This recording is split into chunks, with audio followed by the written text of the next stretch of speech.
நடக்கும் ஊர்வலம் உன்னோட கன்னத்திலே வைக்கலாமா?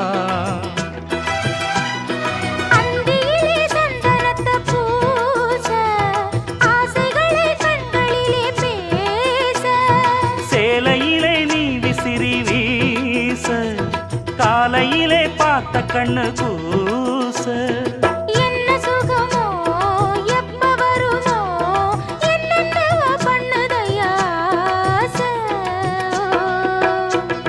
மலையோரம் மாங்குருவி மாவிலையில் பாட்டெழுதி பாடுதடி